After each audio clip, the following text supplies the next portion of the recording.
Hello everyone, welcome to another video from Human Resource Management. In this video, we'll discuss performance appraisal. We'll see what is the concept of performance appraisal, and in detail, we'll see the traditional methods of performance appraisal. Performance appraisal methods can be classified traditional as well as modern method. In this video, we are exclusively focusing on traditional methods of performance appraisal. So let us examine the definition of performance appraisal. So according to the famous definition by Flippo, it says that performance appraisal is a systematic and periodic and impartial rating of employees' excellence in matters pertaining to his job and his potential for a better job. So let us see this few terms. Is performance appraisal said that performance appraisal is systematic and a periodic and impartial in rating. Impartial, these words are very important. So the entire process has to be planned systematically. You have to, first of all, you have to define it is what it is, and you have to set a proper objective, and you have to communicate the purpose of performance appraisal to the employees. They should know how they are being evaluated, and the process has to be conducted in a systematic way. There should be a proper usage of methods of performance appraisal, etc., and there should be a proper scientific evaluation, and proper rating has to be given, and after the process the feedback has to be given. So everything's meant systematically. And what do you mean periodic? Periodic means a matter of period. Sometimes some organization does performance appraisal in a matter of 3 months period, and every quarter they do the performance appraisal. Sometimes it can be 6 month gap, every 6 months or half yearly they do the evaluation. Sometimes even some organization mostly do 1 year of evaluation. They do for a particular financial year or particular calendar year. So various organizations follow different methods in performance appraisal, or methods as well as different periodicity or different time gaps for the evaluation. And finally, this word is very important. That is, it has to be impartial. So whoever does the performance appraisal, their personal elements or personal prejudices or personal elements should not come in the evaluation. It should be purely based on employees' performance. Evaluators or raters may have some favorite employees. They have some more favoritism towards some group of employees. That should not be a matter in a performance appraisal. It should be purely impartial. There should not be any partiality in this evaluation process. So these are the very important process. So that is a definition of performance appraisal. Our focus is with a few traditional methods. When you talk about traditional methods, many of the methods are not exist right now in industry, and we are trying to understand these methods from a theoretical perspective. Mostly today organizations are using few modern methods, but from this theoretical perspective, we should understand some traditional methods as well. Of course, some of the traditional methods are still followed by organizations. And let us examine in detail. I am listing around 10 to 12 traditional methods. Let us examine various traditional methods one by one. The simplest one and the first one, we call it as confidential report. It's a basic simple way of evaluating employees and giving a confidential. The focus is about the word confidential. Evaluator, who are evaluator, maybe a manager, maybe a the direct supervisor. So the person evaluating give a confidential report about the concerned employee or subordinate. So that is what we need to understand by confidential report. Many times government organizations follow such appraisal method. So where this focus is you may describe with, or you may detail with the weak strength and weakness of the employee, but however that has to be a highly confidential. That is the nature of the first evaluation method. And second method, we call it as essay method. This confidential report and essay method has some kind of similarity. In essay method, as the word say, it is a non-quantitative method. It is kind of writing an essay about the employee. Maybe evaluator writer is asking, or the person writing a lot about the strength of the employees, what are the weaknesses of the employees, which are the area he performed well or she performed well, which are the area he or she needs an improvement. So this is basically well about essay method, in a detailed writing about essay method. Similarly, it has some similarity with the confidential report, but where confidential report has more, what do you call it, a confidential element in focus or in emphasize. That is why the word confidential report are all about. So essay method has certain limitations, since it is a highly subjective matter. It is purely the writing skills of the appraiser is key in this method. So if he is good in writing and expressing about employees performance and strength and weakness, maybe you will get a very good report. But if he is a very poor in writing or expressing his idea in writing, written ideas, then maybe that report may not be that good, or may not be, we cannot, we can say that report may not be that appropriate or properly prepared. So that will be challenge in essay method. So essay method is the second method. And third method is straight ranking. Just say, assume that you have 10 employees working in your organization. You are giving a rank 1 to 10 to them, and Mr. Employee will get Mr. Employee B get a rank 1, employee another employee will say C get a rank 2, etc. So based on some criteria, they'll keep some several criteria, and they are ranking them based on one criteria or several criteria. Evaluator assign relative ranks to all employee, maybe best to poorest. So that was rank 1 to rank 10. So maybe if you have 10 employees under the consideration, you get rank 1 to 10. That is the simplest way of doing. That is straight ranking is another method. And another extended version of straight ranking, we call it a paired comparison, where we have set up a group of employees where one employee is compared with another employee. So just say it is a tabular form where you can say that ranking is this method is more reliable and easier here, where one employee is compared with another employee based on one single trait. That is very important. Based on one particular trait, you are doing this evaluation. On that particular trait, one employee is evaluated to another employee. Again, if you take a second trait or second measurement or second criteria for evaluation, again another table you can create. So if you are n employees, and for a single trait you can have n into n minus 1 by 2 comparison. So that is a simple way of doing it.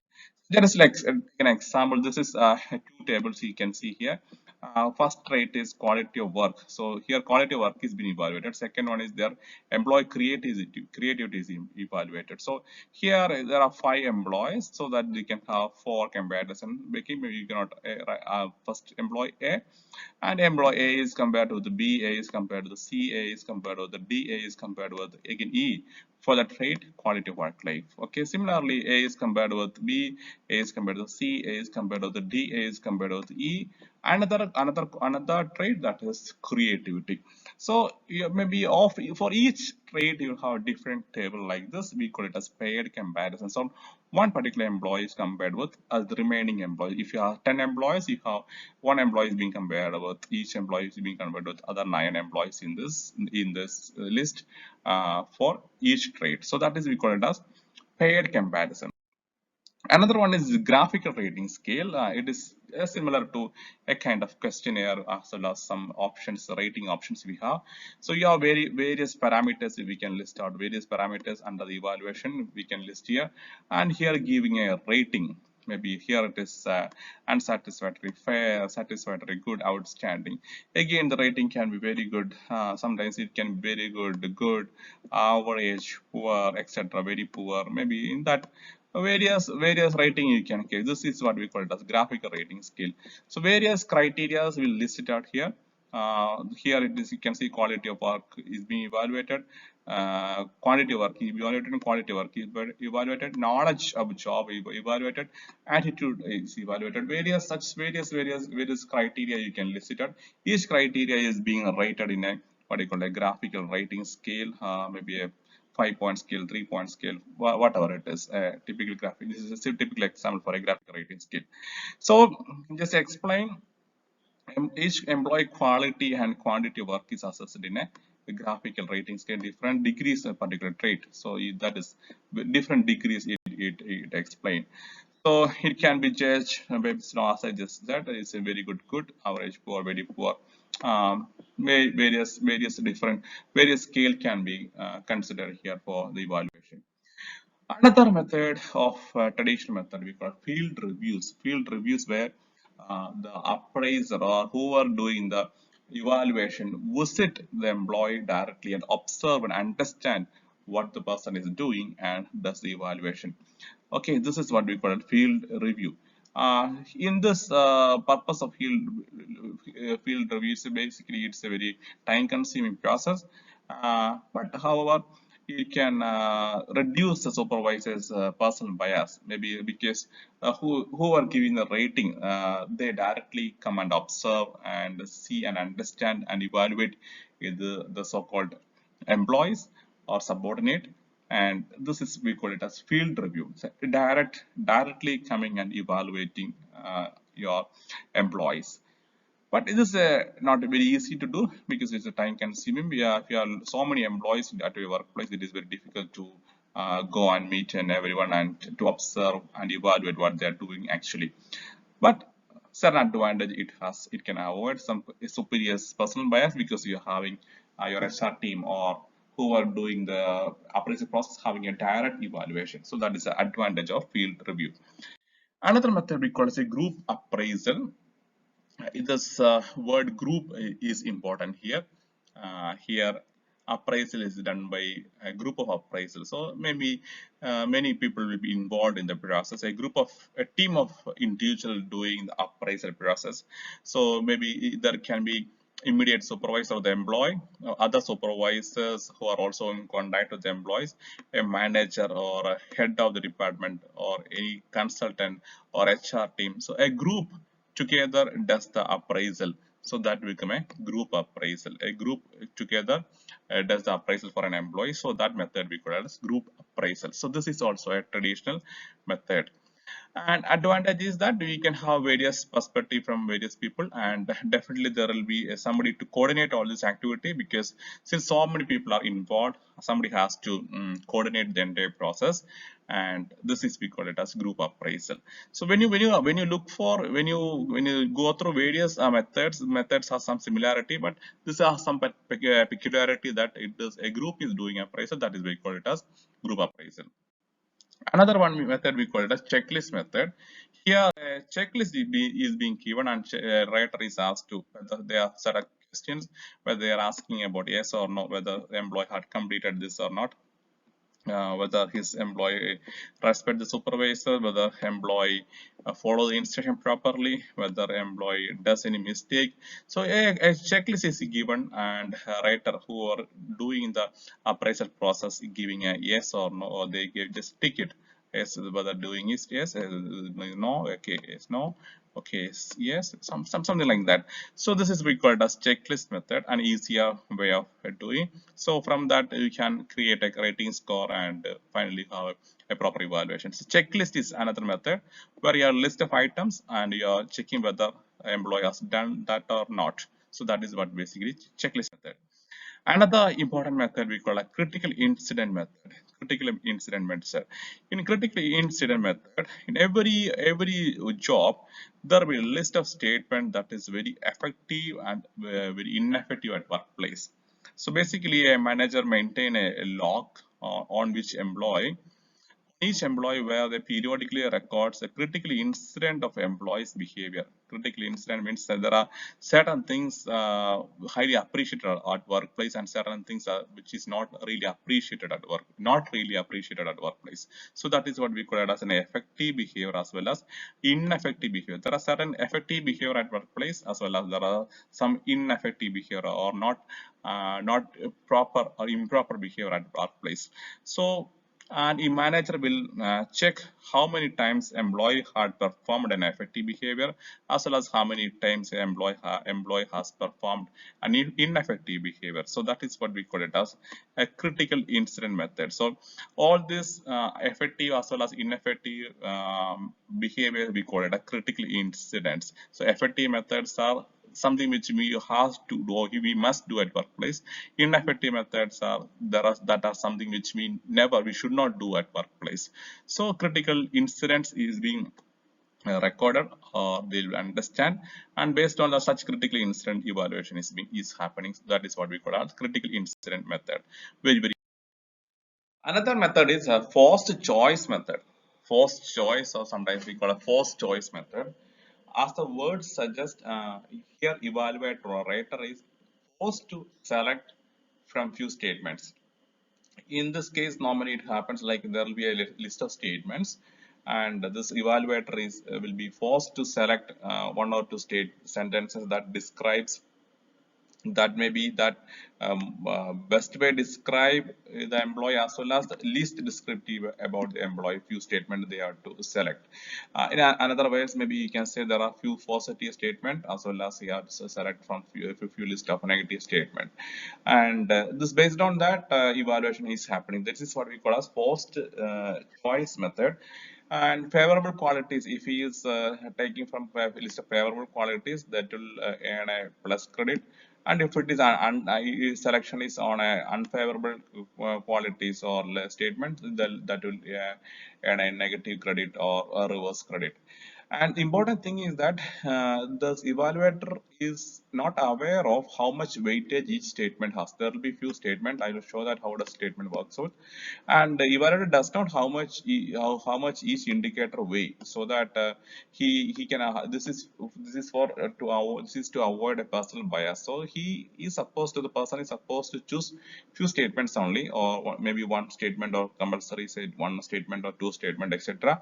And he is forced to choose the predetermined number of statements, but he does not know, the person does not know about how much weightage each statement gives. Let us examine let us examine one example which will make it more clear, which will make it more clear. Just say I have a few statements. There are four statements I listed here. Just say evaluator is asked to select one statement out of this four that explain an employee. And just say I am selecting the second statement always comes with the new idea. So from evaluator perspective, his duties or her duties only to select one statement, whichever is they are supposed to, maybe one or maybe two. But the person does not know how much weightage this particular statement has, whether this is a most desirable statement or not. The evaluator does not know the weightage given to each statement, but the person is only supposed to choose one statement or two statement from the list of items provided. And of course, the remaining part will be done, tabulation and the weightage calculation, etc., will be done at separate end. So evaluator has a no role where which will be helpful in which will be helpful in avoiding a personal bias element, which you can avoid personal bias element to a certain extent, and that is possible here in forced choice method. So this is another important method, forced choice method. And the word choice comes because there are few statements and they are asked to or forced to select one from all this set of statement. Okay, that is forced choice method. Similarly, there is another method, we call it as forced distribution method. Forced distribution method. Very often people get confused with both forced choice and forced distribution method. Both are entirely different. Uh, this was one of this was a widely used method, and many times it faced a lot of criticism because it's the method was not very ethical in one side. In forced choice method, what we normally do is that for forced distribution method, our as the word select, you are forced to distribute.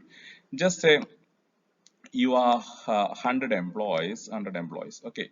100 employees. In this forced distribution method, you divide your employees into just say five categories.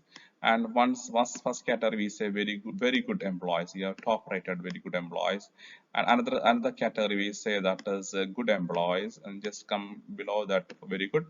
Another set of category we say that is average performers. Another category we say that a very poor category, very poor, just say poor list of employees. And then finally we say that a very poor list of employees. You classify your entire employee into this five different what do you classed as a group. And since you have total 100 employees under the evaluation, you are forced to distribute this 100 employees into either one of this class. I just say that I distribute 20 employees, let 20 employees belong to this group. Okay, and I decide that maybe a 30 employees belong to a group of good, and again some 20 employees belong to group of average. Again, I just say 10 employees belong to group of poor, another 10 employees remains to group of very poor. And this is how, just I'm taking one example and explaining, this is how the distribution happens. The entire employee set is being determined, divided into, based on some predetermined parameters. They are pooled into some categories, just say 5 categories. Here what normally happens is that this last set of employees, very poor set of employees, sometimes they may be eliminated from the from the organization after the evaluation process. They may eliminated from the organization. That is how this. That is why this post distribution faced some criticism. So it was widely used to, especially companies like General Electric and all, they used widely in 1980s to cut down their employee strength, because the poor performers, or the last cluster of employees, or last class of employees were eliminated from the workplace after the evaluation process. So that is why it faced a lot of criticism during its implementation during the 1980s. Many companies like General Electricals and several other companies use this method. So this is what we call it as force distribution method. So once again, the difference is that when you distribute force, you can normally happens is you distribute your entire set of employees into different levels. Just say here you can see that here, just say there are good performers in the list, and very good performance and average performance. Here it is a poor performance or very poor performance, and the last cluster may be eliminated from the organization. So that is one method of they are doing it. So what happens normally is that when they are doing this force distribution method, normally it forms a bell-shaped curve where it is more